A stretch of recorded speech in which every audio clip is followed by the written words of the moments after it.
Bom, boa noite a todos. Eu sou o Thiago Nogueira, eu coordeno a área de fotografia contemporânea aqui do Instituto Moreira Salles.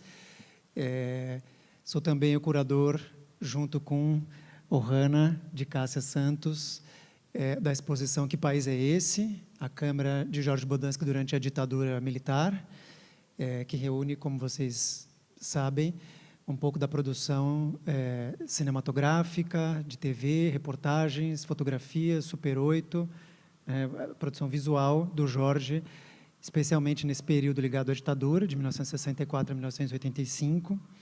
Essa é uma conversa bacana, porque a gente está aqui lançando o catálogo da exposição. Eu queria só, antes disso, agradecer toda a equipe aqui que organizou essa conversa, do Instituto, a Joana, a Ariadne, a equipe de planejamento e de eventos aqui.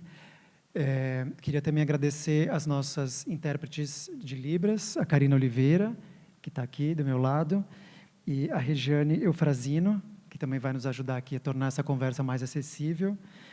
Queria agradecer muito a presença dos nossos ilustres convidados, Joelzito Araújo, que todos devem conhecer, mas eu tenho aqui um pouco como formalidade que ler uma pequena biografia. Diretor e roteirista, sua obra inclui o livro Filme A Negação do Brasil, os longas ficcionais e documentais Filhas do Vento, Meu Amigo Fela, O Pai da Rita, e as séries PCC, O Poder Secreto e a Ética do Silêncio. E, ao lado dele, a professora Cláudia Mesquita, do curso de graduação e do programa de pós-graduação em Comunicação Social da UFMG. Ela integra os grupos de pesquisa Poéticas da Experiência e Poéticas Femininas, Políticas Feministas. É pesquisadora do cinema brasileiro, com mestrado e doutorado na ECA e pós-doutorado na UFC, e publicou com a Consuelo Lins o livro Filmar o Real, sobre o documentário brasileiro contemporâneo, e organizou com a Maria Campanha Ramia El Otro Cine, de Eduardo Coutinho, publicado no Equador. A ideia um pouco aqui dessa conversa é a gente, obviamente, comemorar a publicação do catálogo, que saiu um pouco depois aí da abertura da exposição, porque a gente teve muito trabalho para reunir num livro só. Fazendo aqui um pequeno merchan, esse catálogo apresenta não só as fotografias e trata também dos filmes, tem textos da Cláudia Mesquita, do Joelzito, que está aqui, tem uma longuíssima entrevista com o Jorge, que atravessa um pouco a carreira dele inteira, tem uma entrevista também muito interessante com Ailton Krenak, que fala um pouco da atuação dele nesse período, da relação dele com a obra do Jorge. Tem uma cronologia feita pelo Ângelo Manjabosco, a Mariana Baumgartner, que está aqui também, e tem um texto meu e da Ohana, junto com a Luara Macari, que também está aqui, falando um pouco do recorte curatorial aí da exposição. Então, acho que é uma oportunidade bacana a gente conseguir reunir em livro uma reflexão sobre uma obra tão importante para o cinema brasileiro e para a história do país. Sim. Oi. Boa noite a todos e a todas. Eu sou Ohana de Cássia Santos. Como o Thiago apresentou, fiz parte da curadoria da exposição, sou assistente de curadoria. E, aproveitando a apresentação do catálogo, eu queria ressaltar também, a gente tem um conjunto, uma série de reproduções de fotografias que compõem a exposição, mas não só, e também um conjunto de frames dos filmes, dos longas, dos filmes que Jorge fez direção de fotografia. Então, está um material bastante bonito e excelentemente organizado. E o que eu ia dizer é só que o catálogo está à venda aqui, a gente vai ter uma conversa de mais ou menos 1 hora, com um tempo de perguntas aqui da plateia, e depois o Jorge, os nossos convidados, vão estar disponíveis também, se alguém quiser autógrafos no catálogo. Que mais em termos de recados? Eu preciso lembrar também, a exposição segue em cartaz até o dia 28 de julho, se não me engano. A gente ainda vai... Em paralelo à exposição, está acontecendo uma mostra de filmes do Jorge, uma oportunidade super bacana, porque, como vocês devem imaginar, quem trabalha com cinema, houve toda uma recuperação de materiais que não estavam acessíveis, a gente está conseguindo projetar coisas em 35 milímetros, então é uma oportunidade bacana para ver os filmes no cinema, e a gente ainda deve fazer um evento em breve sobre a Amazônia, a Amazônia ou a Nova Minamata. Acho que no dia 25 de junho, se eu não me engano, também é um debate interessante sobre a obra dele e outros eventos que a gente vai planejar aí ao longo do caminho. Então, é bom enquadrar esse lançamento um pouco nesse conjunto de ações aí em torno dessa oportunidade de divulgar e de repensar a obra do Jorge. Então, acho que, em termos de recados, eram esses. Só ver se eu não esqueci nada. Acho que queria, então, agradecer muito aqui a presença dos nossos convidados e, talvez, para a gente começar a conversar, perguntar um pouco para os dois como é que foi o seu contato inicial com a obra do Jorge. Teve gente que assistiu isso no momento aí da ditadura, teve gente que assistiu mais tarde, teve gente que já assistiu já numa segunda geração, não são filmes todos muito acessíveis. Então, perguntar um pouco para vocês, assim, se vocês se lembram um pouco, como é que foi esse contato inicial da obra do Jorge e o que chamou a atenção nesse primeiro momento, como, digamos assim, traço mais marcante dessa obra. A gente aqui na exposição está falando especificamente desses 7 longas que foram feitos durante o período da ditadura, de 64 a 85. E, claro, o Jorge também atuou na televisão, fez coisas independentes, trabalhou um pouco publicando fotografias. Então, acho que, para a gente iniciar, podia comentar um pouco isso. Talvez vocês dois, não sei quem quer começar.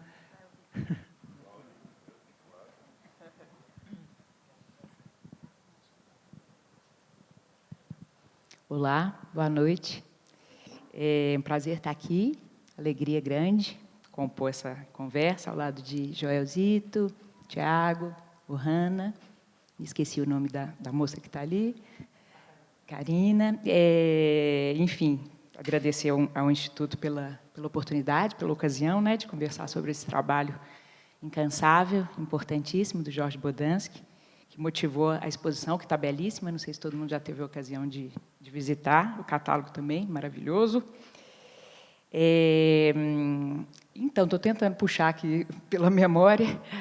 Eu imagino que tenha sido Iracema, que tenha começado por Iracema, vi já depois do final da ditadura, certamente, provavelmente no Cine Humberto Mauro, Cine Clube de Belo Horizonte, e me lembro bem de ter visto o Terceiro Milênio e do impacto do Terceiro Milênio já no Fórum Doc, esse festival de documentários que acontece por lá desde o final dos anos 90. E eu acho que... vou inventar um pouco a memória aqui para dizer o que foi mais impactante, mas porque, na verdade, isso continua sendo impactante, e é algo sobre o que eu escrevi, tentei escrever no catálogo, que é essa combinação muito rara, assim, que se faz presente na obra do Jorge Bodansky, de, por um lado, assim, urgência documental, essa tarefa, esse afã, assim, que essa filmografia tem de registrar, de produzir imagens, de situações,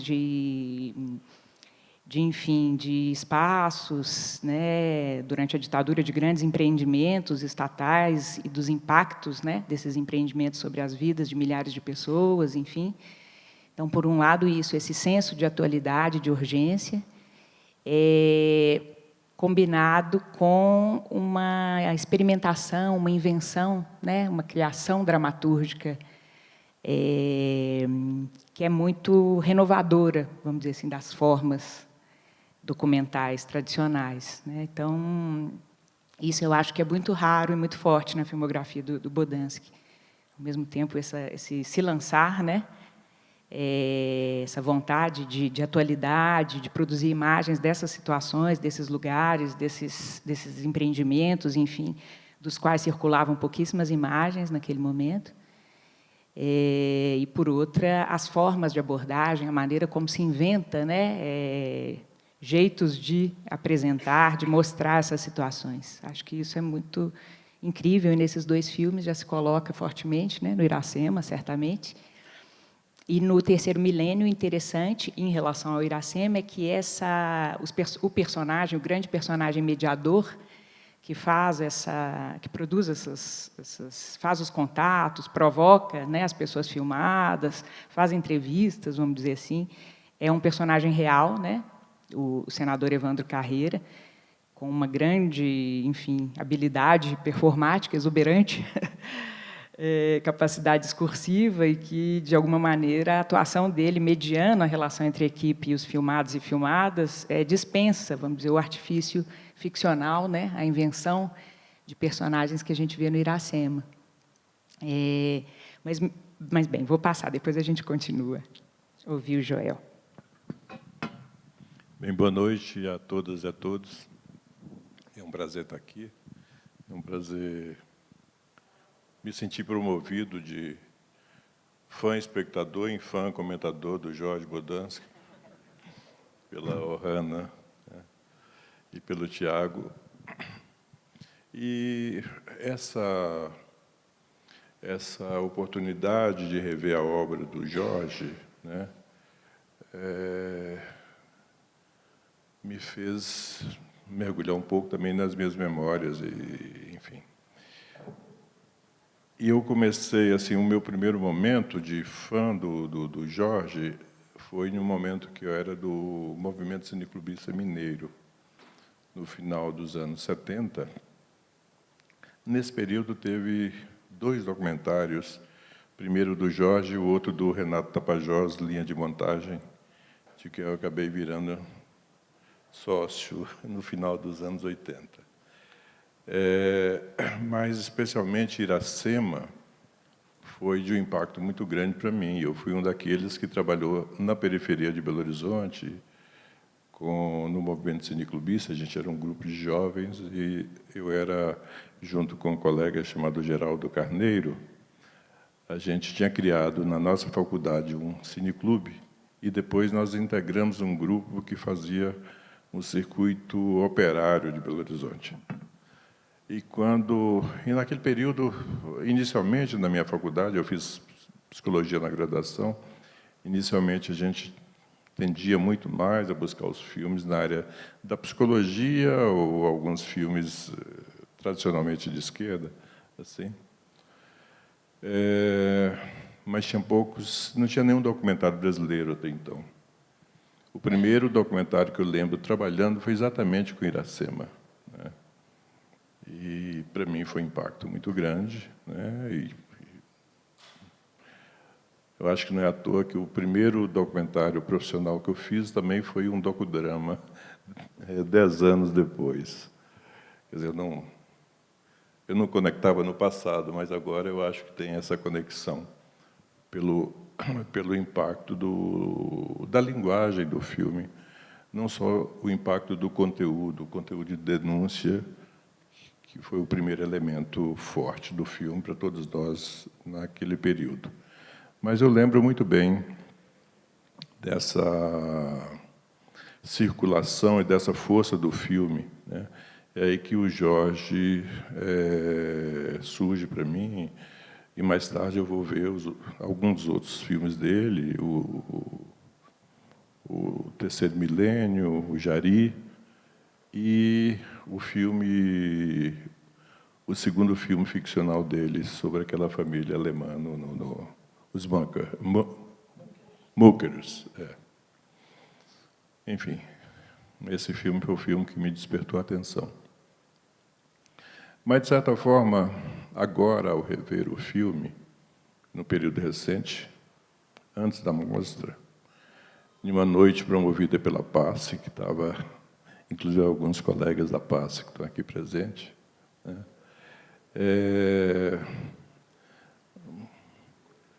Surgiram algumas ideias, assim, algumas percepções, né, que eu não tinha no período.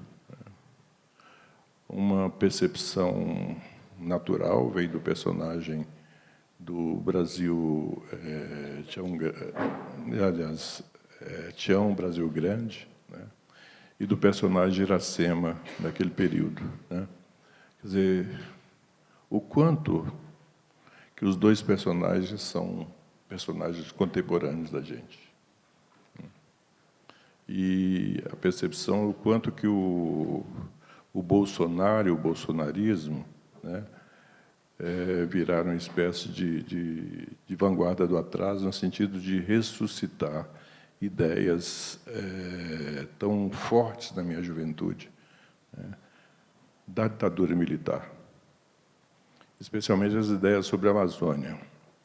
É que eu vou contar uma coisa muito pessoal. Eu venho de uma família de caminhoneiros. Meu pai era caminhoneiro. E meus 2 irmãos, meus 3 irmãos, um faleceu, todos eles seguiram o percurso do meu pai e se tornaram caminhoneiros. 2 deles continuam sendo caminhoneiros. E o mais jovem entre eles, que é o bolsonarista da família,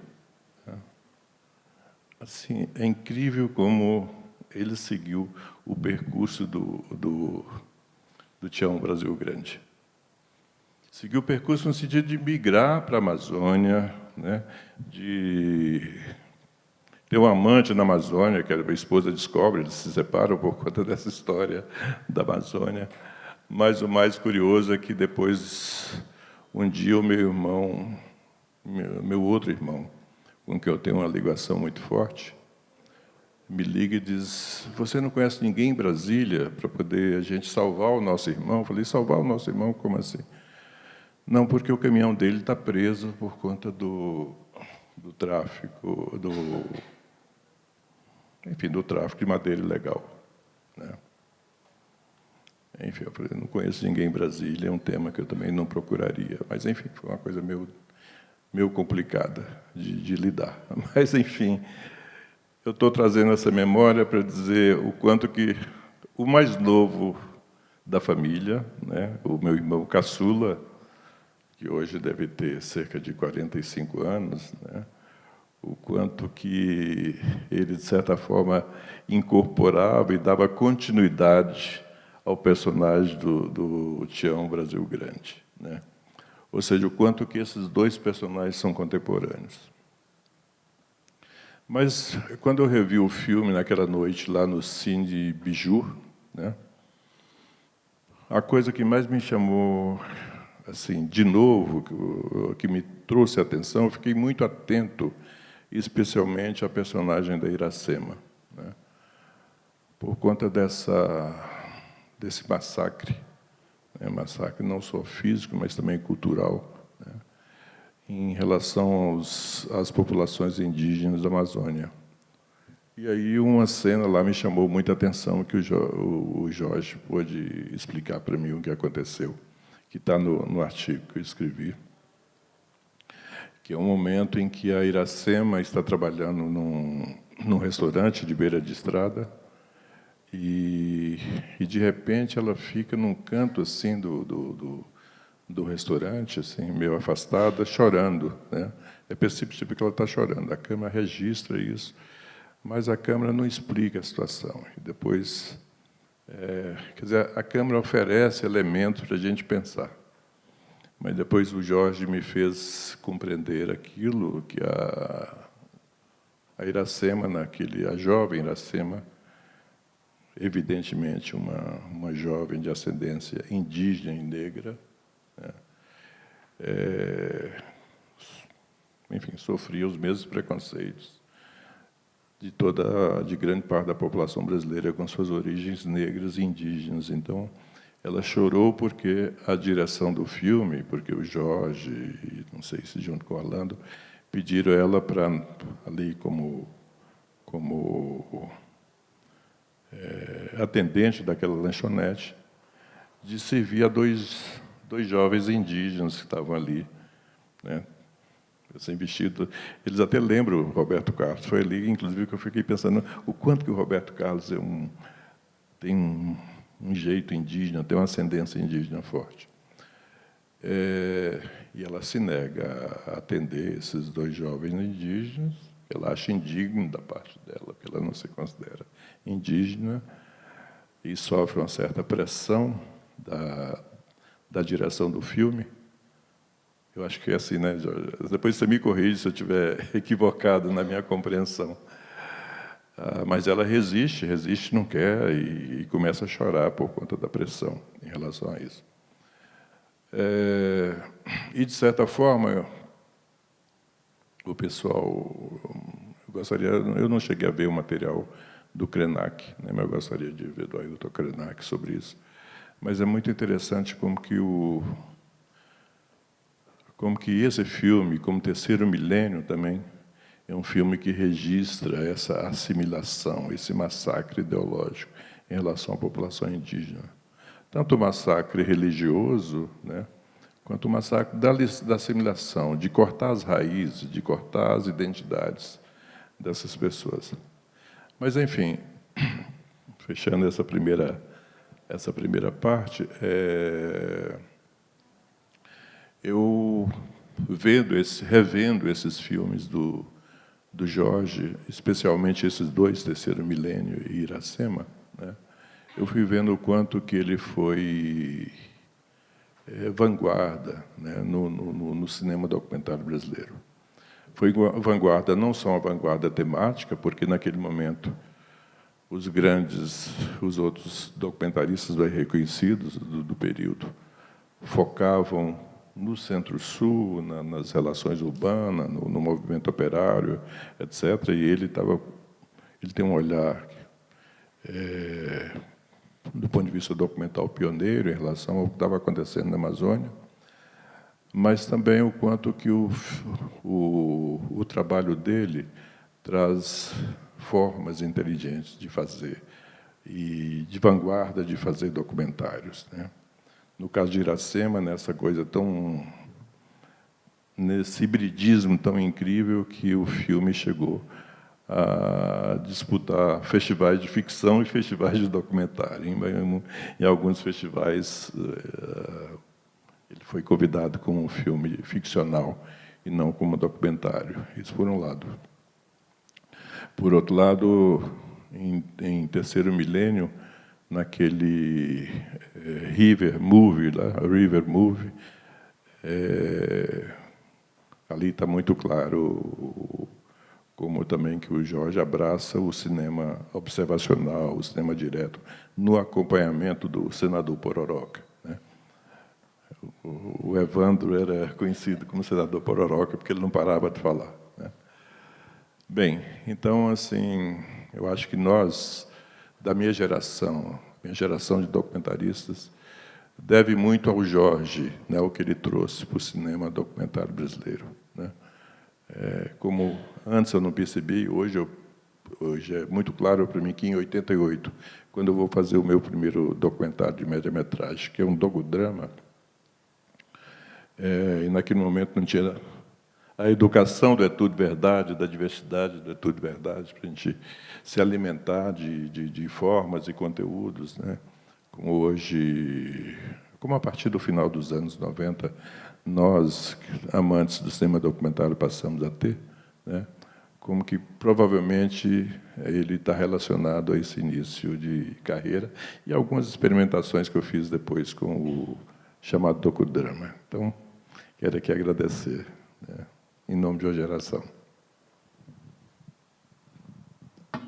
Eu queria aproveitar, embora a pergunta tenha sido para Joel e para Cláudia, sobre essa relação de assistir à produção do Jorge para a exposição, né?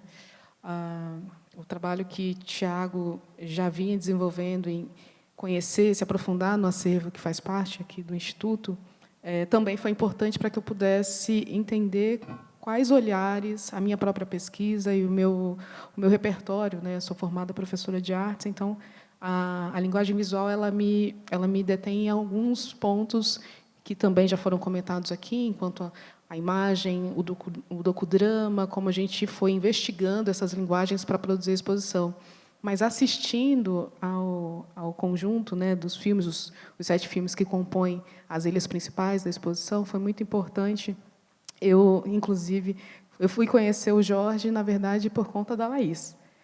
Antes de trabalhar aqui no Instituto, eu trabalhava no Vídeo Brasil, e aí, eu pesquisando o acervo do Vídeo Brasil, conheci Laís. Aí, conheci o Jorge por conta disso. E assistir o conjunto da exposição, eu vou dividir aqui, talvez, com vocês, uma experiência que é de curadoria, né? É o quanto a gente precisava construir esses enredos, esses 4 núcleos narrativos, a partir desses 7 grandes filmes que a gente entendeu que era a narrativa, o caminho principal da exposição. Mas não só. E aí eu acho que um outro lugar que é importante na filmografia do Jorge é a experiência da fotografia, né? como a gente desenvolveu também uma expografia que dialoga as imagens em movimento e as fotografias, como isso também acaba sendo uma espécie de caderno de notas, né? Um caderno visual de imagens, de produção já de imagem, de um proto-roteiro, né? Como vai se desenvolvendo. Então, eu queria um pouco ouvir, de repente, qual é a relação de vocês também com esse olhar no campo da fotografia que o Jorge produz. Se isso também é um lugar que é do interesse, é de um olhar de construção da narrativa de um roteiro. Vocês, enquanto produtores e pesquisadores dessa área, como a fotografia ela pode engajar também a construção de um material fílmico, por exemplo.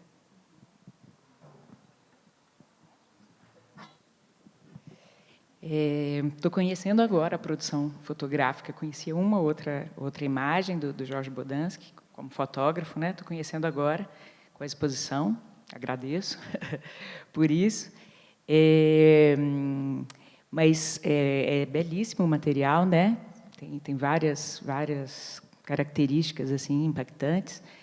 Eu queria destacar, na verdade, não as imagens fotográficas, mas algo que me chamou muita atenção na exposição, que é o material em Super 8, né, que ele, acho que porque o próprio Jorge chama de caderno de notas, né, que ele usou a câmera Super 8 como quem usa um caderno de notas, tem na exposição o Super 8 que ele fez numa viagem de pesquisa para a realização do Iracema, né? Imagino que as fotografias muitas vezes também estabeleçam esse tipo de relação com os filmes, mas é incrível, é fortíssimo, e está no texto da exposição, algo que se observa nesse material, que é como que o filme, né, é claro que Iracema, uma transamazônica, o filme vai ganhar muito com a atuação do Péreio, como tinha um Brasil Grande, o grande Péreio, né, com Edna de Cássia, enfim. Mas muito do que a gente encontra no filme já se faz presente no Super 8, né? E isso me motiva a pensar algo que eu também tentei tratar no texto e que o próprio Jorge chama, se não me engano, de ficcionalizar o real, acho que é o nome que ele deu, ele usa essa expressão um pouco para falar do próprio método, que é como que essas situações ficcionais, essas encenações, elas partem das situações vividas mesmo, né, nesses espaços e observadas por ele, ou seja, a criação ficcional não se distancia demais, né, desse real, observado nos confins do tempo presente, para usar a expressão que está no terceiro milênio. E, por outro lado, quando ele se põe a filmar as encenações, ele trabalha de maneira documental, né? Equipe pequena, câmera na mão, enfim, som direto sincrônico, luz natural. Então, tem um modus operandi assim, de documentário, algo que ele traz, imagino, da experiência como cinegrafista, né? Fez muitas reportagens para a televisão alemã, sobretudo, no Brasil, antes de começar a sua obra fílmica, né?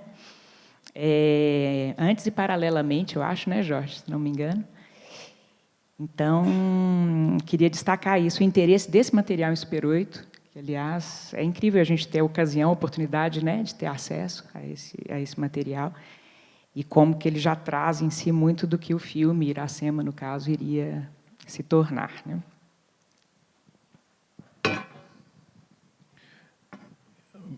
Eu fui conhecer mais o trabalho do Jorge, como a fotografia do Jorge, num período mais recente, ficar atento a isso, né? Inclusive, uma série de informações que eu não tinha, um filme que foi marcante para mim, que é a fotografia dele, que é Compasso de Espera, que é a primeira experiência como diretor do Antunes Filho, né? E o Compasso de Espera foi um filme muito marcante para a minha geração de jovens afro-brasileiros, atento à questão racial, né? É um filme que eu acho muito bom até hoje. É um filme com os Ossos Bubu, que tem a participação da Léa Garcia e de vários outros. Mas eu nem sabia que esse filme era uma fotografia do Jorge. Eu fiquei sabendo num período muito recente. O que, para mim, despertou muita atenção aos poucos, quando eu vi uma obra ou outra do Jorge, é a experiência dele como diretor de fotografia. Especialmente na sua... E aí, quando eu revejo hoje Iracema, porque eu acho, do meu ponto de vista, como diretor, eu acho Iracema um filme muito mais complexo de ser feito do que foi Terceiro Milênio, do que foi Jari, né?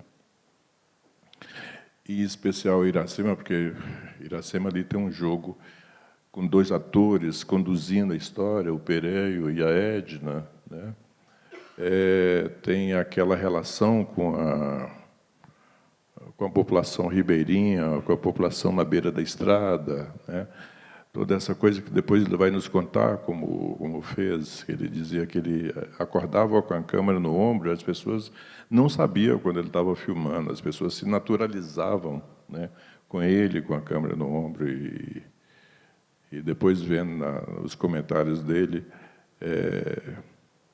ele tinha um código com os atores e com a equipe, o momento que ele começava a filmar, de forma que as pessoas da região amazônica que eram registradas não sabiam que estava sendo registrada.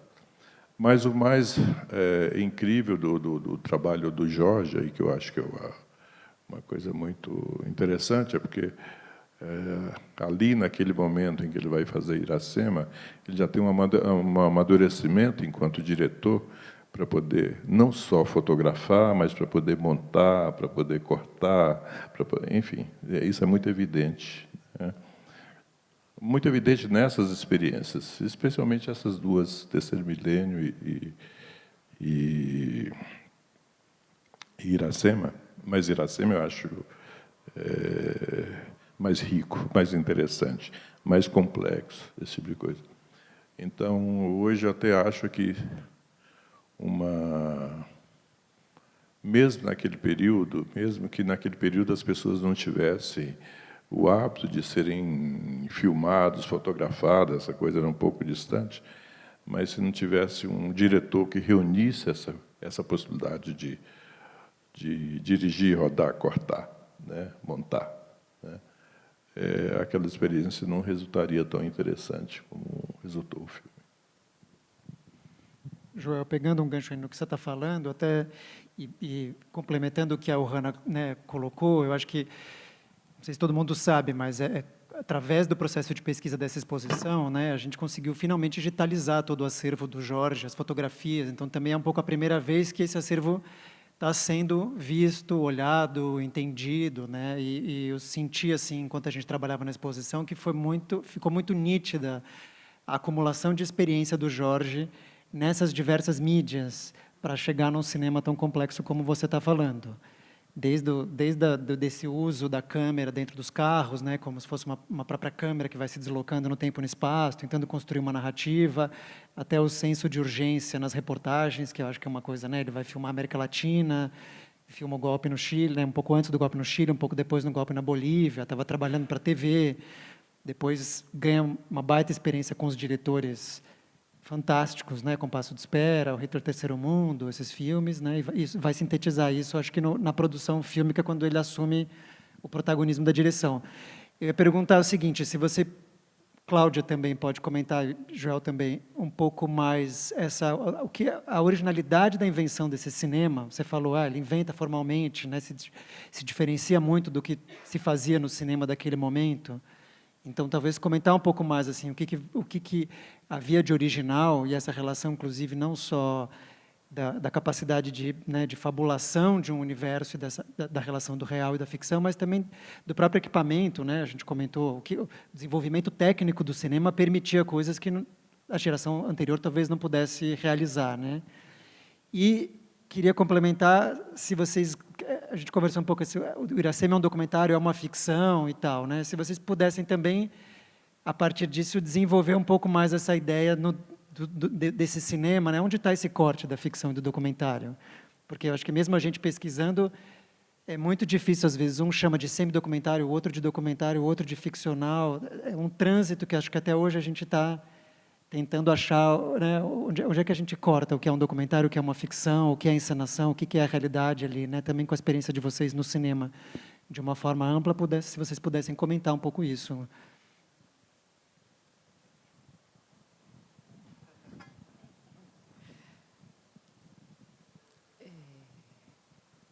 Bem, eu adorei, conversando com o Jorge recentemente, para uma entrevista para uma outra publicação, ele comentou algo assim: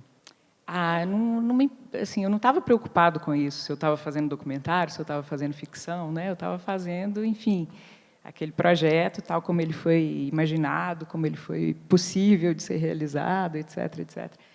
E eu achei isso ótimo, assim, porque os filmes são muito singulares, né? Cada um deles, por mais que haja esses traços que a gente consegue, de algum modo, identificar e conectar um filme a outro, cada filme é uma resposta assim, singular mesmo, né? À sua proposta, aquilo que ele, ao observar uma determinada realidade, como no caso do Iracema, imaginou que poderia ser feito, enfim, né? Toda a pesquisa que levantou possibilidades, lugares, locações, situações, personagens, né? A atuação dos próprios atores posteriormente, enfim. Essa questão aí, essa questão sempre recolocada, né? da relação e das fronteiras entre documentário e ficção, eu tenho a impressão assim, de que a filmografia dele, ela é como se a gente pensar no contexto dessa exposição, né, da produção durante a ditadura militar do Jorge Bodansky, é como se para a ficção do Brasil grande, né, para essa grande ficção do país que vai para frente, o Jorge e o seu cinema, enfim, provocasse uma grande perturbação, né, um grande deslocamento assim em relação a essa ficção oficial, né? E para isso ele vai trabalhar de maneira a provocar, né, esses lugares, essas situações, enfim, por exemplo, a Amazônia durante o processo de construção da Transamazônica ou a construção da barragem de Sobradinho, no caso de Jetirana. Ele vai provocar, através, muitas vezes, de motes, né, de esquetes, de personagens ficcionais, aquela realidade, vamos dizer assim, a se manifestar, né, de maneiras múltiplas, contraditórias, dando a ver, muitas vezes, aquilo que não estava visível, que estava encoberto, enfim. Então, a ficção tem um papel assim muito relacionado, na verdade, ao papel documental, né? De provocar, justamente, de friccionar, de trazer à tona falas, aspectos, situações. E, então, enfim, isso para dizer, é difícil essa separação, né? É como se as coisas... O Ismael Xavier tem um texto sobre Iracema, belíssimo, cujo título é ótimo e tem super a ver com essa questão, que é Iracema, o cinema verdade vai ao teatro. Então, assim, lá ele fala disso, em dialética de contaminações, porque uma coisa está tão imiscuída na outra, né? De alguma maneira, o documentário fazendo alguma coisa pela ficção e vice-versa, um se servindo do outro, né? Estou pensando aqui no Iracema, sobretudo. O Jetirana também é muito interessante. Esse filme, eu não sei se vocês tiveram a ocasião de ver, eu só pude assistir agora, depois fiquei sabendo da história dele, ele ficou perdido, né, durante muito tempo. O Jorge conta que, naquele momento, estrategicamente, eles optaram por investir no Iracema, na circulação do Iracema. O Jetirana foi feito logo depois, né, para o mesmo programa da TV alemã. E ele foi pouquíssimo visto no Brasil, né? Agora, com a exposição, com a mostra, ele encontrou-se uma cópia, não é isso, Jorge, na TV alemã, e o filme foi digitalizado, enfim. É um filme muito interessante, ele é mais fragmentário, né? O Iracema tem aquele fio, né? O fio da viagem, o fio do encontro entre Tião Brasil Grande e Iracema, do encontro e da separação, do desencontro, enfim. Enquanto no Jetirana são vários esquetes, ficcionais que dialogam com a literatura de cordel, e que estão, assim, as várias cenas do filme se constituem de maneira muito aberta, muito porosa aos filmados e filmadas, ao entorno, né? A todo mundo que aparece ali para dar uma olhadinha no filme que se está fazendo, enfim. Tem uma coisa muito... ali dá para se falar nisso que acho que o João Batista de Andrade escreveu ou reivindicou para o próprio trabalho, que seria uma dramaturgia de intervenção. Essa ideia de uma criação ficcional que provoca, né, a manifestação do real. No Ditirana é muito forte isso, desde os olhares, aplausos, vaias para a câmera, né, que a gente vê em diferentes cenas, até essas espécies assim, de entrevistas disfarçadas, né? Alguém que, enfim, puxa assunto para que, né, aquela pessoa, aquele personagem real diga alguma coisa, elabore a sua própria situação, enfim. Mas, enfim, não sei se respondi. Olha, é muito difícil comentar filmes de um realizador com um realizador presente, ficar deduzindo o realizador. A gente fica com medo de ficar... O Jorge é um realizador muito generoso. Não, eu estou contando com isso, senão não faria tantas... Não, a gente não convidava ele aqui para... plateia, né? Mas uma das coisas que eu estava pensando é o seguinte: o cinema do Jorge tem uma coisa de um olhar de dentro que ele me levou a pensar em um outro realizador que é muito importante para a África, que é o Jean Rouch, né?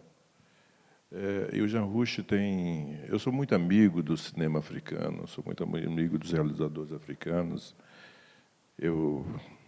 Por convite, sem nenhum esforço pessoal, eu passei a integrar a Federação Pan-Africana de Cineastas há 8 anos, que eles me colocaram lá como parte da diretoria e não me tiram, enfim, enfim, eu fiquei acomodado, achando que eu já estava na hora de estar fora, mas eu adoro isso porque me permite muitos diálogos, muitas trocas, muitas conversas, né?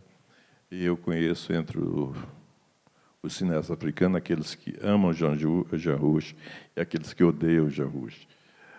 Então, uma das afirmações daqueles que não gostam de Jean Rouch, que diz que Jean Rouch nos filmava como insetos, né? É dura essa crítica, né? E aí eu fico pensando em Iracema, fico pensando, especialmente nesses 2 filmes que são tão marcantes para mim, do Terceiro Milênio, né? O quanto que a câmera, esse homem-câmera está dentro da situação, né? O quanto que eu não sinto esse olhar de fora, né? Eu sinto que um pouco, até mesmo aquela bagunça que deve ter sido aquela turma naquela Kombi viajando ali por dentro com o Pereio, com aquela capacidade dele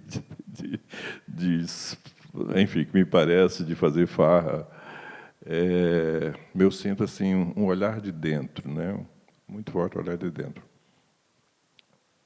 E essa coisa da ficção e do documentário, assim, olhando não só de hoje, mas acho que desde daquele período em que Iracema foi lançado, né? O impacto de Iracema, o impacto de Iracema não é impacto dramatúrgico, não é impacto da relação de amor ou de fantasias entre uma jovem prostituta, né, de origem indígena com um caminhoneiro, né? Isso é o de menos no filme, essa relação entre os dois, né? Essa linha, digamos, dramática desses 2 personagens, nas suas interações, naquele road movie, né, pela Transamazônica. Eu acho que o impacto do filme e a permanência do filme, a contemporaneidade do filme, essa é da gente sentir, sabe, aqueles personagens reais ali nas margens da Transamazônica. É isso. E sentir o início dessa tragédia que nós não superamos, né? Desse olhar colonizado, desse olhar mais do que colonizado, dessa persistência desse olhar branco, europeu, sabe, que a gente vê nas elites brasileiras até hoje, né? Isso aqui é uma grande fazenda para ser explorada, extorquida, né? Não importa esse povinho que está aí, né? Que a gente ouviu isso na nossa formação, né? O Brasil é um país rico, bonito, incrível, mas a miséria do Brasil é o povinho que Deus colocou aqui, né? E esse povinho, novamente, se refere à população negra e indígena e nas suas misturas. E eu acho que o filme é muito... A força do filme é da gente, sabe, desde aquele período, nos fez chamar a atenção, né? O filme foi, para mim, inclusive, naquele período, que eu já estava vendo muita televisão, uma grande contraposição à linguagem dos documentários televisivos do Amaral, o Amoral Nato, o repórter, né, e tantos outros que faziam aquela narrativa fantasiosa, ideológica dos militares, né, de que era a Amazônia, sabe, enfim, transformar a Amazônia em pasto, né, e explorar as riquezas minerais da Amazônia, que era fazer do Brasil o país do terceiro milênio, né. E os filmes dele foram aqueles que primeiro questionaram e trouxeram essa questão que está no centro hoje da discussão contemporânea, né, para o Brasil e para o mundo, não só para o Brasil, né, que é como lidar com a Amazônia, né, e essa visão que a ditadura militar nos massacrou através do Amoral Nato, o repórter, e tantos outros, né, como que um filme como Iracema, enquanto Terceiro Milênio e Jari, né, nos aplicou, sabe, de uma injeção para nos olhar a realidade, sair da fantasia e olhar a realidade, né? Então, acho que é por aí, como eu vejo. Um aspecto que também é super importante, eu acho que destaca, né, se destaca na filmografia dele, é o fato, Joel falou sobre isso, de que o Jorge é um diretor fotógrafo, né? Diretor cinegrafista. Ele faz a câmera dos próprios filmes. Isso marca muito, né, essa filmografia. Uma câmera muito ágil, muito hábil, muito atenta, que constitui a cena no seu transcorrer, assim, né? Então, me parece que essa proposta, por exemplo, eu estou falando como se isso tivesse presente em todos os filmes, na verdade não está, mas essa proposta de colocar atores, né, um esboço assim de situação ficcional para interagir com as situações reais e pessoas reais que estão naqueles espaços, eu acho que ela é bem sucedida em grande parte pelo fato de que ele faz a câmera e faz como faz, né? Com tanta habilidade, assim, com tanta atenção ao transcorrer, né? A cena vai se constituindo mesmo no seu transcorrer. Eu quero aproveitar o comentário do Joel, lembrar também acho que tem um texto do Benjamin Monsaner que ele vai falar do autoimperialismo brasileiro, né? A gente parece que ainda convive com esse desejo de uma autoexploração, e aí esse histórico visual que o Jorge traz no cinema dele me remete um pouco a esse pensamento, né, desse flagelo constante, né, que a gente promove, assiste e muitas vezes não sabe como se desvencilhar dele de alguma maneira, né? E aí eu vou fazer dar um salto talvez de tema, porque durante as conversas e muitas visitas que a gente fez na casa do Jorge, todas muito ricas, assim, também com a presença de Márcia, que também tem uma memória muito generosa, Jorge fala bastante da importância dos cineclubes, né? E de como essa expansão, e ainda que a época ainda muito com muitas limitações, com esse olhar, né, duro da ditadura sobre a produção artística, houve uma possibilidade de uma circulação dos filmes dele a partir dos cineclubes, né?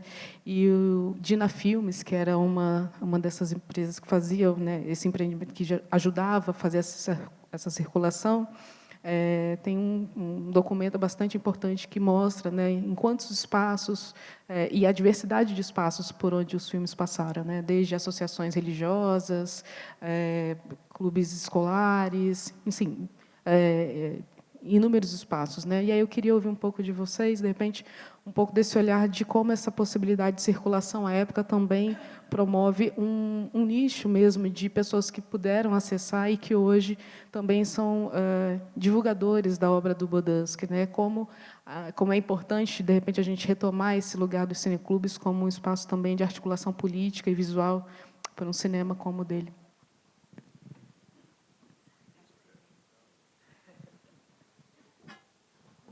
Não, é incrível essa história, né? Inclusive, saber que o Jari, por exemplo, foi feito para a Dina Filmes, né? Junto com a própria distribuidora, visando mesmo esse circuito cineclubístico, né?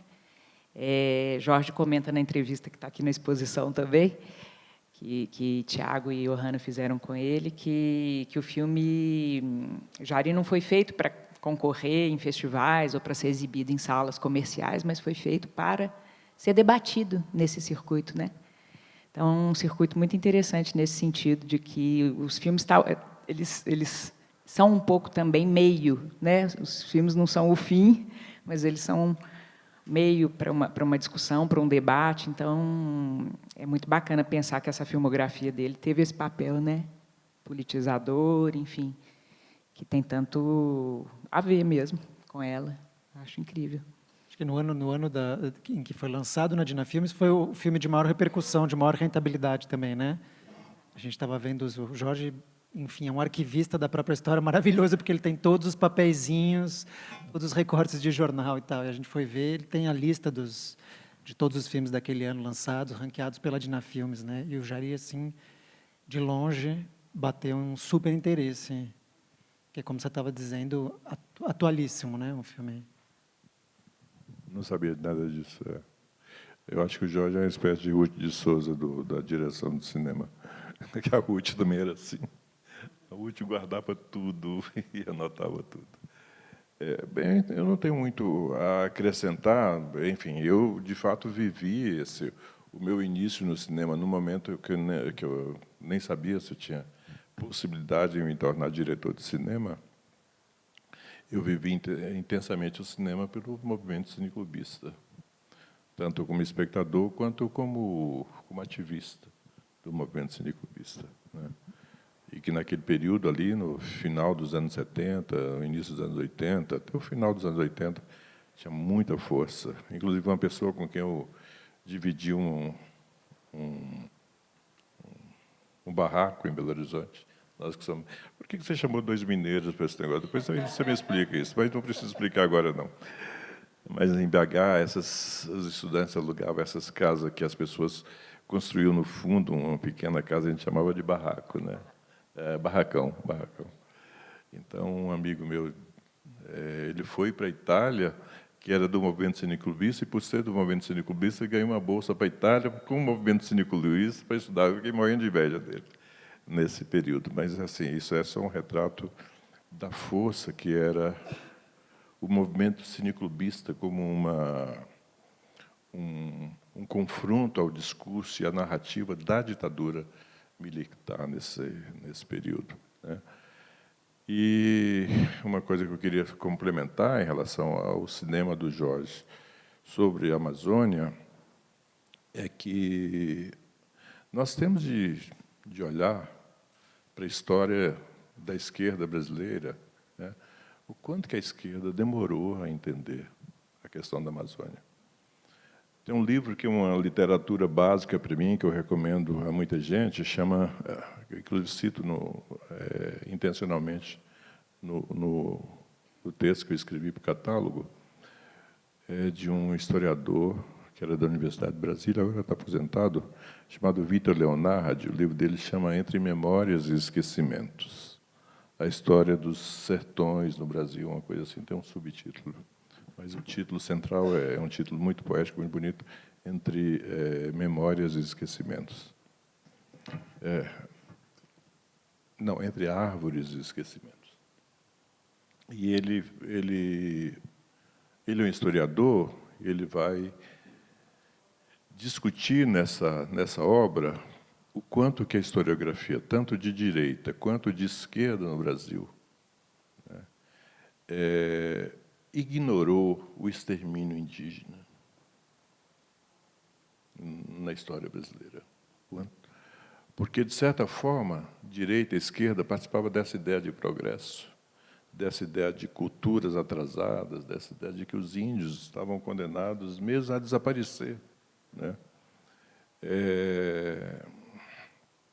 É um livro muito interessante. É um livro de um marxista que faz uma dura crítica, inclusive, ao marxismo, por conta dessa ignorância. E, nesse sentido, é mais um mérito da obra do Jorge Bodansky, né? Porque, assim como em Matrix, aquele momento que desconecta o personagem central das máquinas, né? Eu acho que naquele período, do ponto de vista do cinema, a obra do Jorge teve esse papel de choque para a gente do que aconteceu com a Amazônia. E, especialmente, eu acho que Iracema, pelo conjunto de qualidades, inclusive o conjunto das qualidades narrativas, né, do dispositivo para contar aquela história, né, ajudou muito, aumentou esse impacto em todos nós, né? E talvez por isso que, eu não sei se essa minha lembrança é correta, mas é o primeiro filme que eu lembro daquele geração ali do movimento sindiculista que a gente trabalhou, o primeiro documentário que a gente trabalhou intensamente, né? Não só nas universidades, como na periferia. Depois veio Linha de Montagem, os 3 anos depois, acho que é de 82. Depois, o terceiro que eu me lembro foi Chapeleiros, do Adrian Cooper. Filmes que vieram depois, não falando, obviamente, falando da cena operária, mas não falando da cena amazônica, né? Mas foi o primeiro documentário que eu lembro, brasileiro, que eu lembro que nós trabalhamos intensamente naquele período. Acho que a gente podia abrir um pouco para o público, se tiver perguntas aí da plateia que vocês queiram fazer os... O filme me impressionou muito também a estética do filme, aquela mancha da roupa dela, né, em contraste com o verde amazônico. Isso me marcou naquele filme, porque era alguma coisa que a gente não esperava num filme como esse. É muito forte essa parte. Mas, evidentemente, eu acho que vocês tocaram de alguma forma, mas me ficou faltando essa parte, que é a militância. O filme é um filme militante, é um filme político. Ele causou um estrondo, não só por tratar de um tema que, de fato, era um tema candente, naquele momento, amazônica, e toda a discussão, se faz ou não se faz uma estrada, né? Porque era essa a questão que estava colocada ali. E não o que essa estrada vai resultar, né, nessa situação. E, então, a minha pergunta é essa: como é que surge essa militância? O que essa militância desenvolve, né? Porque, como a gente falou, como vocês falaram, esse filme percorreu principalmente essa periferia. Não foi, quer dizer, foi também, mas como filme na exibição comercial não era tão importante quanto essa militância que ele despertou, justamente as discussões em torno disso, né, que foram extremamente ricas, porque justamente colocaram o problema da construção dessa estrada. É um pouco por aí.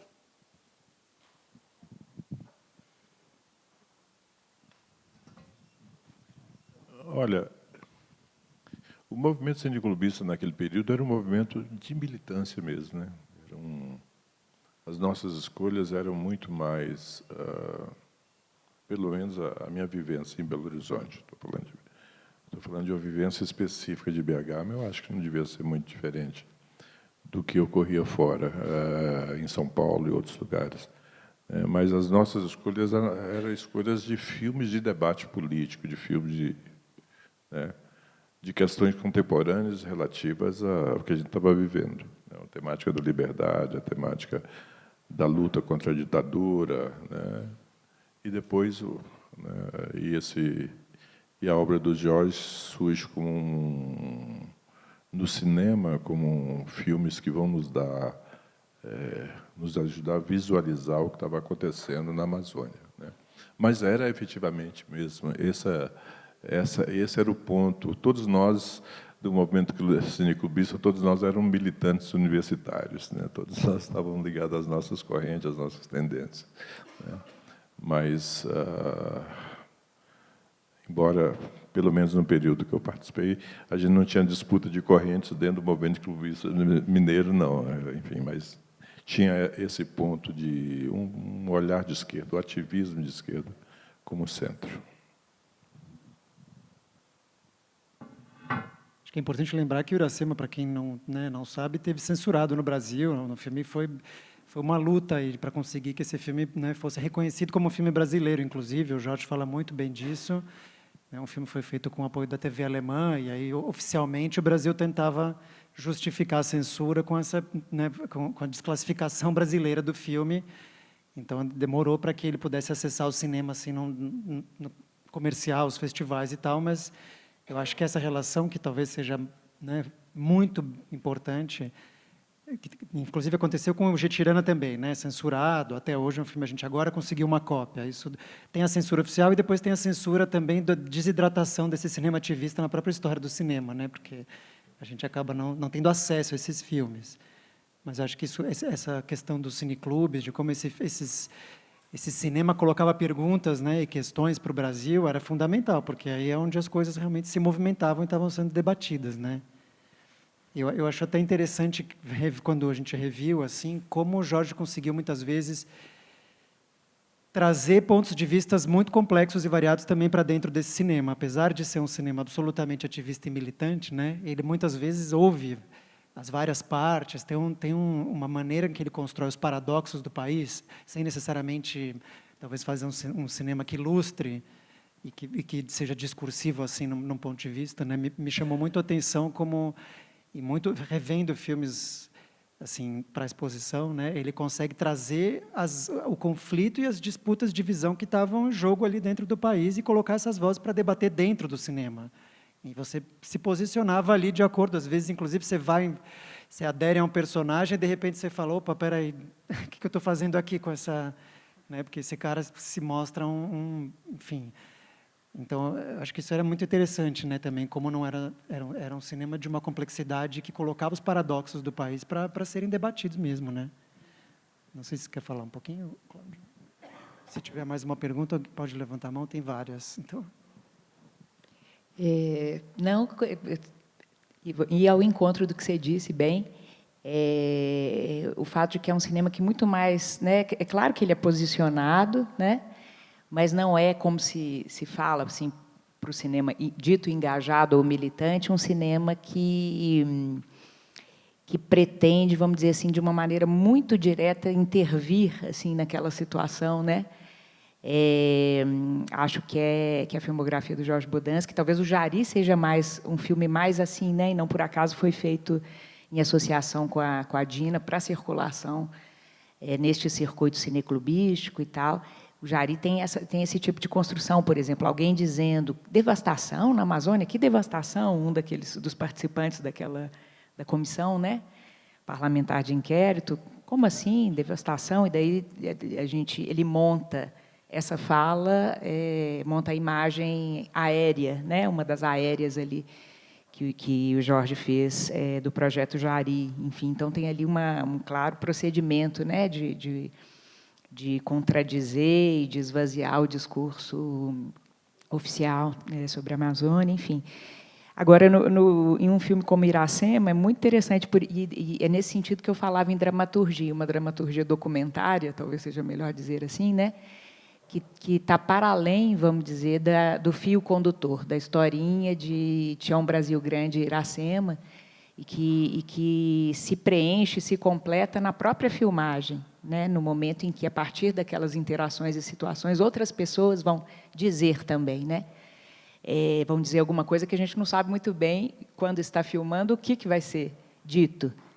E é muito diferente da entrevista, por exemplo, de você chegar para alguém na beira da estrada e dizer: sua situação está boa, o que você está achando da construção dessa estrada, ou, enfim, esse Brasil, né, como é que você sente o que está acontecendo contigo agora? É muito diferente porque você tem um personagem ficcional que chega provocando, afirmando, ironicamente, é claro, a grandeza desta nação, né, e tudo, e do projeto desenvolvimentista, enfim, da modernização.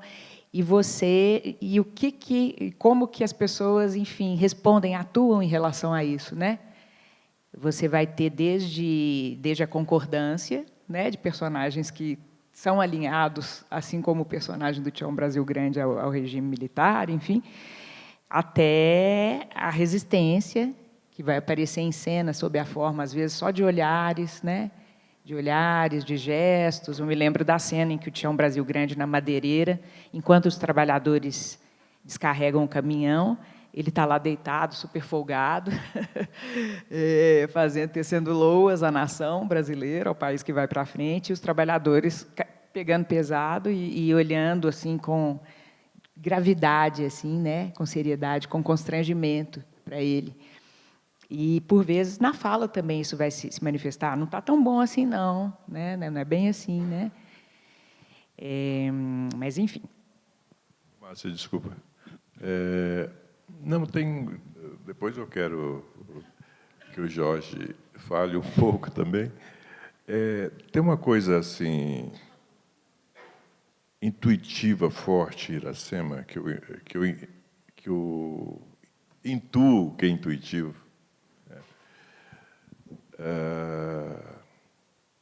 A escolha dos dois atores, né?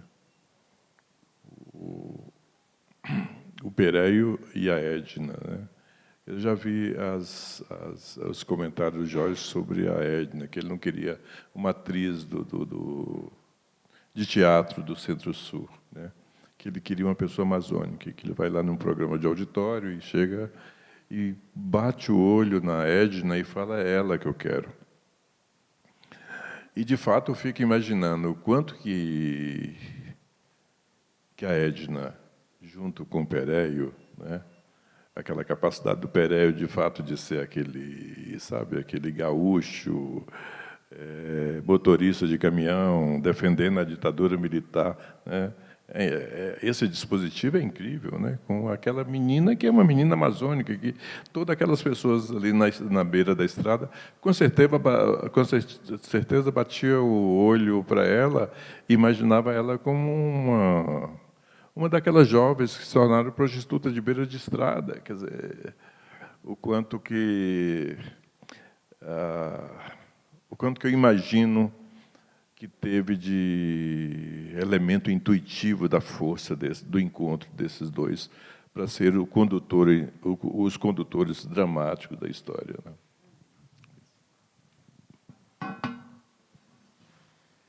Não, o que eu queria falar é um pouco um testemunho assim da época. O Iracema eu tive a oportunidade de rever mais recentemente. O Gitirano ainda não.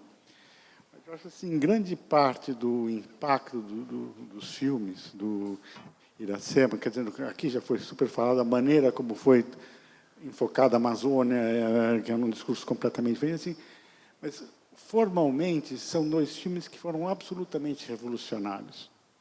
Não se fazia aquilo em termos de documentário, nem em termos de ficção.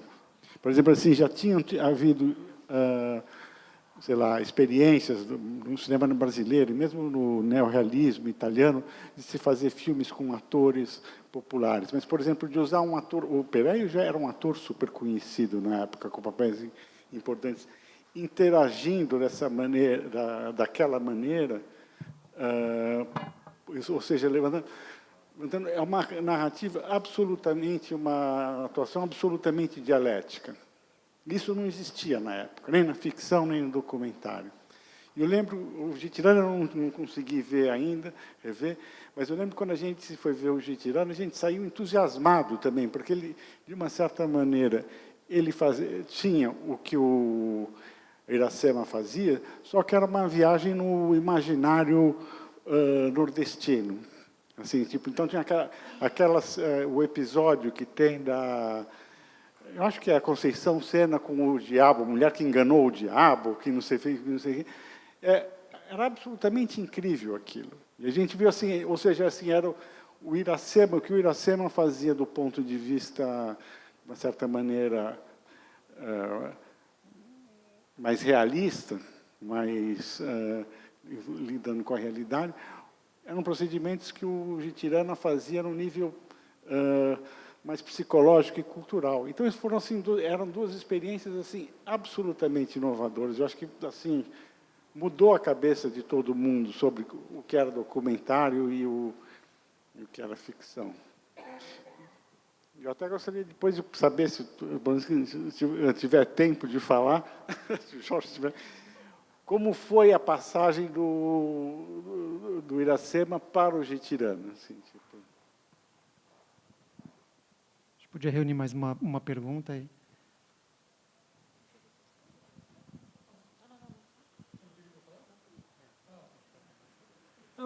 Eu só queria fazer uma observação.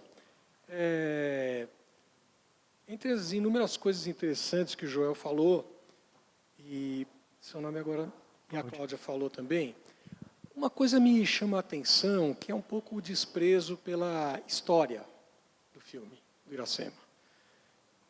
O Joel chegou a falar que é uma coisa que não é importante. Eu acho que ela é fundamental no filme, porque é ela que dá a personalidade do filme. Assim, se você não tivesse a Iracema e o Pereio, seria um filme, mais um filme sobre depoimentos de ribeirinhos, sobre a Amazônia. Na verdade, esse desenvolvimento entre os dois é fundamental, até porque existe uma dimensão metafórica nessa relação, né? Se você enxergar Iracema como o Brasil, por exemplo, né? Vilipendiado, maltratado, né? Então, eu considero fundamental a relação dos dois, e a história é fundamental, porque é ela que te liga ao filme. Você quer saber o que vai acontecer entre eles. Eles se separam, eles voltam a se encontrar, e daí o tio maltrata ela, né? Aquele final muito forte que o filme tem, né? E um pouco assim as características da Iracema como personagem, né? Ela tem uma ingenuidade, mas ao mesmo tempo uma percepção do que está acontecendo, né? Que é muito poderoso dentro do filme. Então eu considero que realmente eu considero essencial para o filme, essencial essa construção que foi feita. E mais uma coisa, eu também eu acho que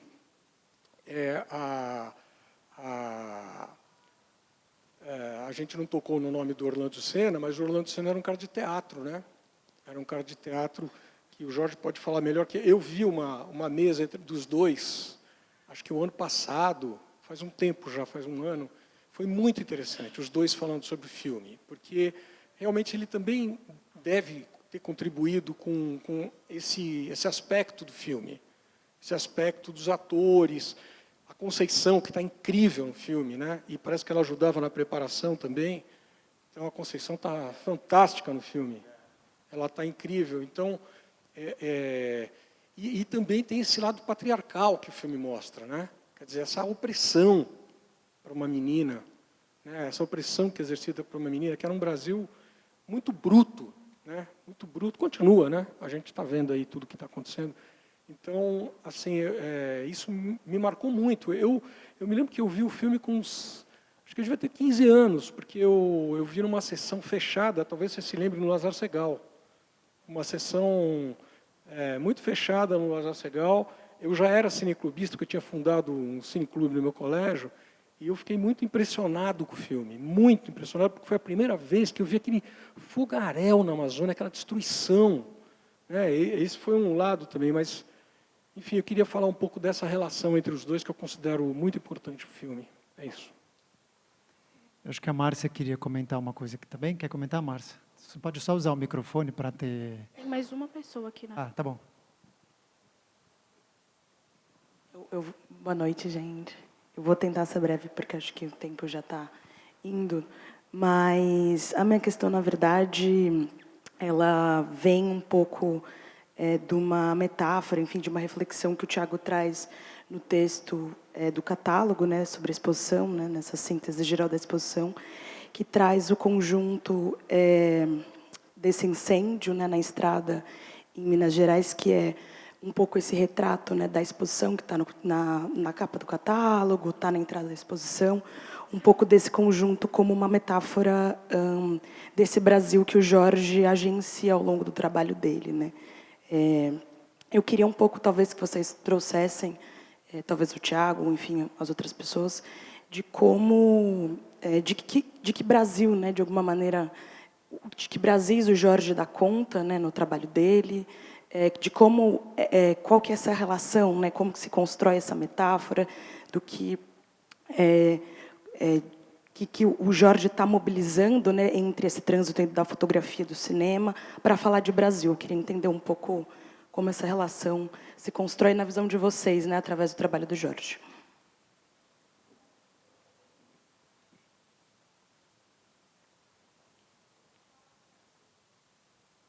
Como de pergunta, a gente tem uma, concretamente. Eu não sei se tem mais alguém que quer fazer uma pergunta para esse fecho final. Não é uma pergunta, é só uma observação, né? Eu acho interessante que a Iracema não era uma atriz, era uma mocinha da comunidade de 14 anos, né? E o Evandro Carreira não é um ator. No entanto, se você for ver a performance, ele é muito mais ator do que ela, né? Tanto assim que até hoje as pessoas que procuram o Jorge falam, mas ela se tornou mesmo prostituta, ela ficou prostituta até o fim da vida? Não, ela não era prostituta, ela era uma menininha de 14 anos, né? Então, acho que há uma precipitação em vê-la como prostituta desde o início. Ela está com a família no bar, vendendo açaí e indo para a festa do Círio. É ele que a corrompe, né? É ele, e é interessante isso, porque é uma metáfora mesmo, é como se ela fosse a virgem da floresta, a Iracema da virgem, a virgem dos lábios de mel, né? Como José de Alencar pinta. O filme não tem nada a ver com isso, mas é ele que é o predador, né? E é interessante também quando essa história de incorporar o desagrado dos ouvintes no terceiro milênio, quando ele vai fazer a propaganda eleitoral com os indígenas, eles, com as pessoas ali que não sabiam nem ler, que ele dá os cartões de visita, quer dizer, uma profunda ignorância do estado daquela comunidade, né? E que ele fala, promete escolas e tudo, e um deles diz assim, nunca mais vai voltar aqui, né? Eles tinham consciência, como tem até hoje, né? Que são completamente, tanto faz direita ou esquerda, eles são completamente esquecidos. E isso que eu acho trágico no cinema do Jorge. Um filme de 50 anos atrás, a gente podia dizer, puxa, que maravilha, como mudamos, como a situação está boa. Não, impacta, porque está igual ou pior. Não sei se Cláudia ou Joel querem comentar um pouco esses comentários finais.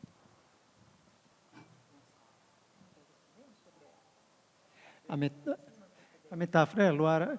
Não, eu acho que ela entendeu bem, acho que é só o que eu estava querendo colocar justamente um pouco, né? A gente tentou trazer, através da fotografia, uma representação desses dilemas e desses paradoxos que o Jorge coloca para o Brasil, né? Eu acho que essa série aqui é muito feliz, eu não sei se todo mundo já viu lá na exposição, né? Mas ela é um lance do acaso, que o Jorge pegou numa estrada, que é um ônibus que estava levando uma turma, e, de repente, esse ônibus pega fogo, e fica todo mundo desamparado, tentando ver se volta, se não volta, se pega as suas coisas, se não pega. É uma série muito linda, as pessoas saindo com as suas malas, abandonando. Eu acho que tinha uma discussão muito grande, né? Brasil, ame ou deixo. Tinha um período da ditadura aí que estava justamente colocando, né, uma questão complexa aí para quem tinha que ficar no país, né? E para quem tinha que lidar com o que estava acontecendo. Mas eu queria só pegar um gancho, talvez, nesse aqui, para a gente encerrar, de tentar fazer uma leitura atualizada um pouco também, né, do que esse cinema representa hoje, porque eu acho que, quando a gente estava também pesquisando aqui para a exposição, ver o Tião Brasil Grande falando, ele é um personagem, né, caricato, escrachado, né, histriônico, e eu não vi o filme no período, mas assim, a gente rebatia isso no que estava acontecendo, né, o que aconteceu recentemente no país. Você revia lá o Ricardo Salles falando da Amazônia, né, assim, a desfaçatez absoluta, né, e aquilo dava um peso. Era muito difícil, inclusive, de rir de coisas que, né, eram, às vezes, muito cômicas. Então, eu queria, talvez, só, se vocês pudessem comentar um pouco, né, como é rever esses filmes hoje, o que disso permaneceu, né, como a Márcia falou aí, né, na questão indígena, não só no cenário político do país, mas também no próprio cinema. E talvez pensar onde é que está porque esse cinema foi muito importante por iluminar as questões ali do país que não produzir as imagens que o país não queria ver, talvez, né, fazer o que o registro da história visual de uma maneira que a gente não queria enxergar ou que não podia, porque, obviamente, as revistas não faziam, os jornais não podiam fazer. O Jorge encontrou uma forma ali de tornar aquilo viável, com uma grana alemã, com uma turminha bem pequena, aquela Kombi, né? Então, isso permitiu que a gente tivesse essa história registrada. Eu ia só aproveitar, talvez, sendo os dois mineiros aqui também, sabendo da pujança do cinema mineiro, se a gente pudesse comentar um pouquinho, né, onde está o cinema hoje, o que significa essa ideia, né, de o cinema inventar as formas para lutar contra a opressão, para denunciar as questões sociais, né, onde está essa invenção do cinema e essa própria função que o cinema pode ter para nos ajudar a sair dessa, ou a melhorar essa situação. Bem, antes de fazer um comentário sobre o cinema, do que eu acho do cinema hoje, eu quero fazer um comentário sobre o comentário do Roberto Gervitz ali. Eu fiquei pensando, na hora que você estava comentando, Roberto, o quanto que o Jorge deve ter se segurado ali em torno das nossas interpretações do que ele pretendeu fazer com os filmes dele. Porque você fez um recorte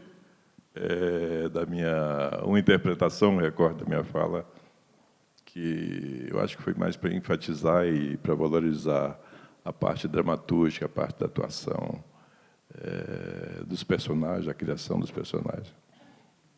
Mas só para dizer que, antes de tudo, que a força de Iracema está no hibridismo, está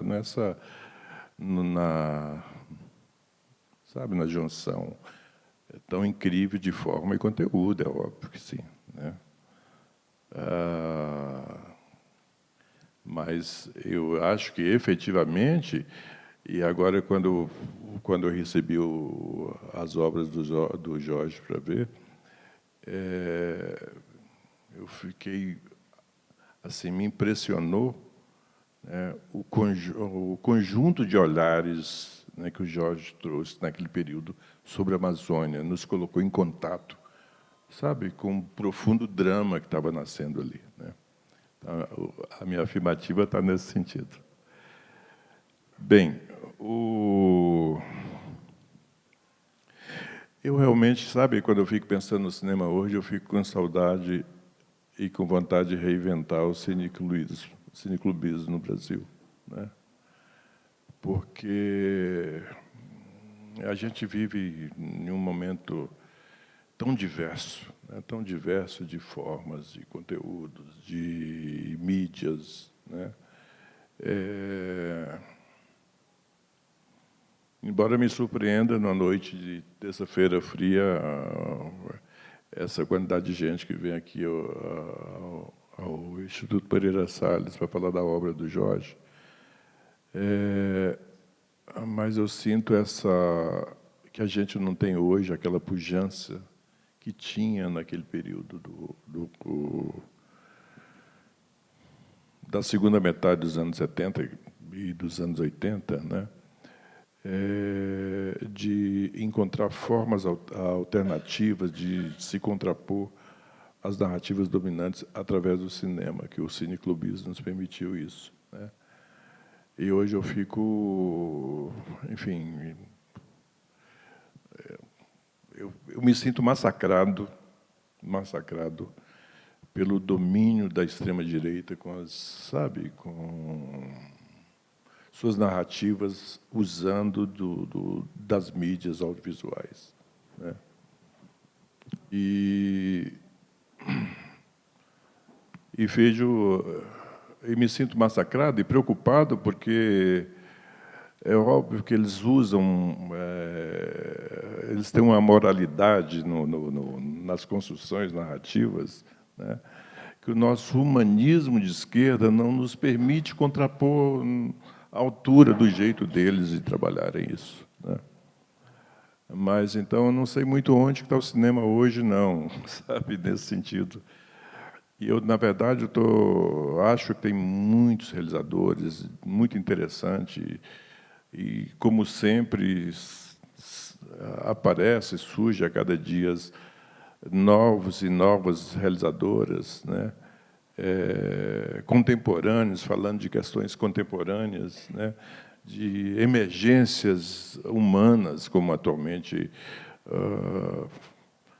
as diretoras e diretores trans, sabe, que digamos é a última emergência que eu percebo. Então, do ponto de vista das construções e das narrativas, eu acho que a gente continua tão rico quanto era no passado. Mas o que me preocupa é é como isso, é a distribuição disso, é como isso chega, sabe? Então, essa é a sensação de perda que eu tenho, que a gente não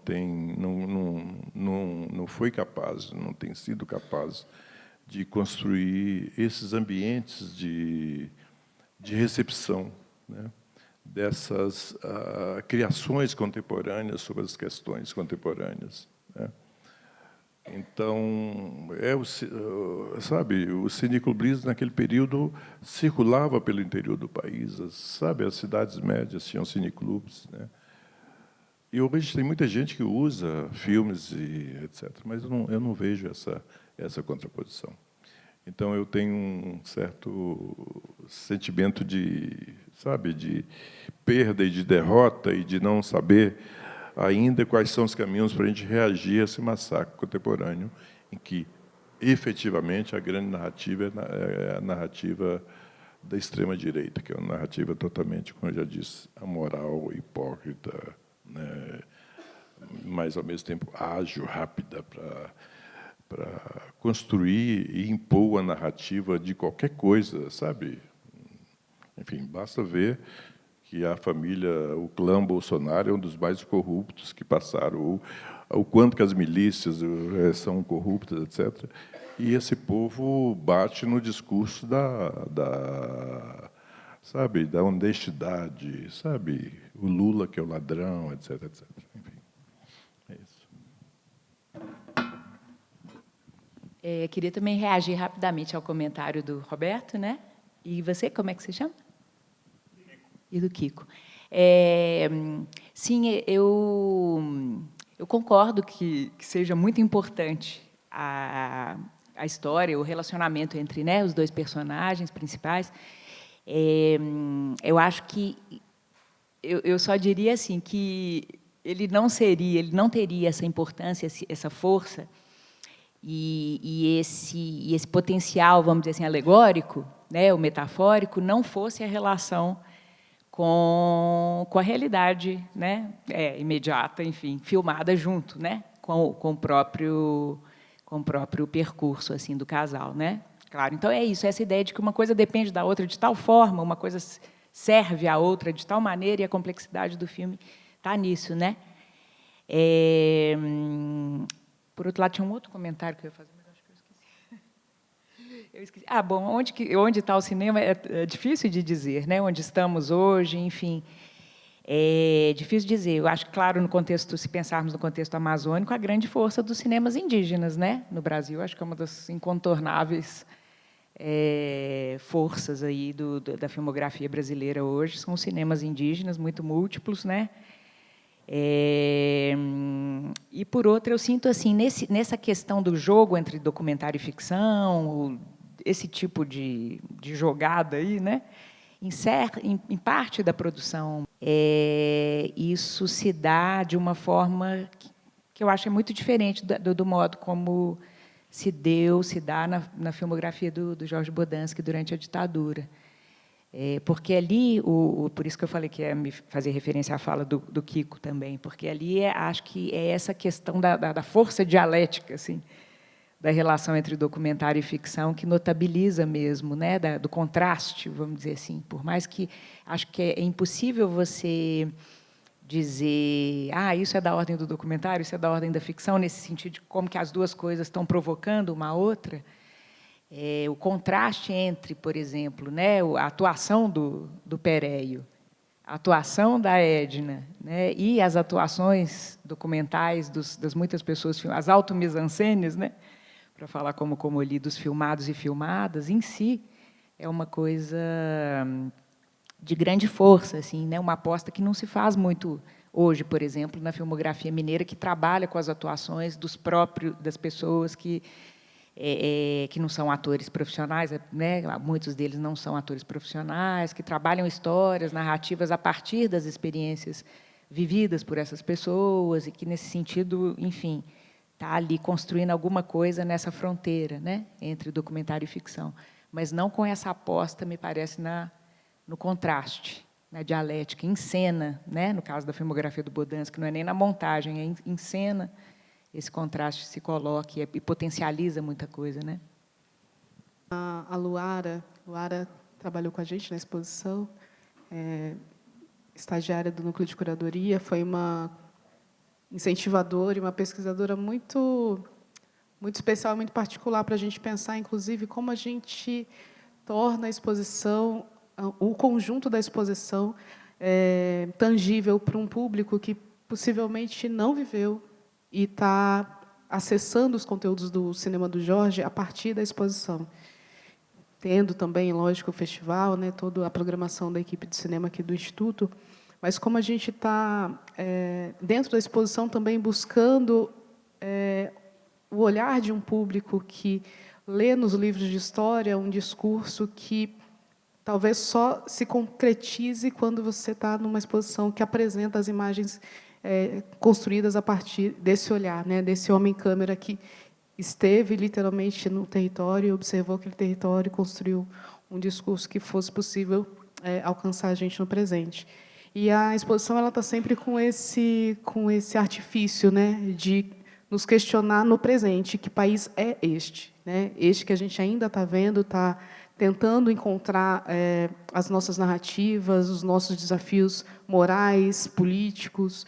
E aí eu acho que, para todo mundo que está vindo, claro que tem pessoas que vivenciaram o período, mas tem pessoas que não conhecem, né? Eu acho que o Jorge tem tido também a generosidade, a delicadeza de vir aqui, em alguns momentos, e encontrar diversos públicos, de grupos escolares, e entender que a gente ainda está falando de algo que, embora seja conhecido, não era muito falado, né? Então, como é que tornar essa fala constante, olhar para esse histórico e debatê-lo constantemente é importante e necessário, inclusive por estarmos numa instituição que propaga também informação, propaga conhecimento a partir do catálogo, mas de outros recursos que a exposição está colocando no mundo. Então, queria só fazer essa contribuição, esse parênteses aí para encerrar. Um último comentário. Jorge quer fazer um complemento para... Cadê o teu microfone?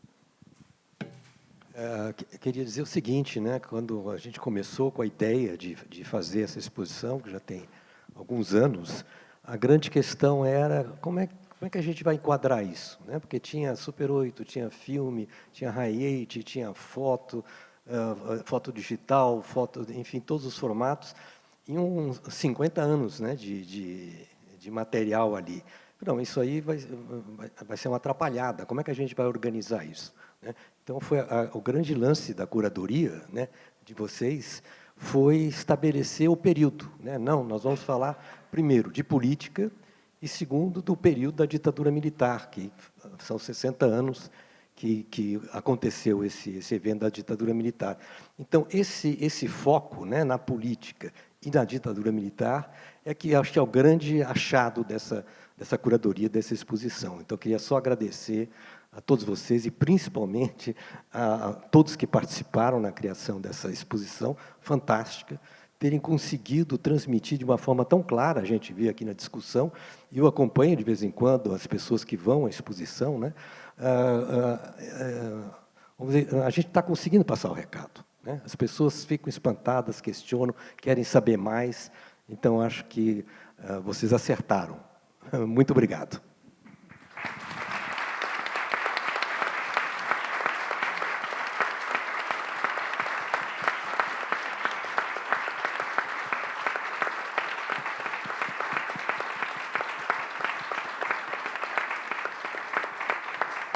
Só mais uma coisa muito importante, né? Quer dizer, o Instituto Moreira Salles, que viabilizou isso tudo, né? Isso tudo tem um processo, uma quantidade enorme de gente trabalhando em cima disso, e tem a mostra de cinema, estão recuperando, redigitalizando mais de 30 filmes.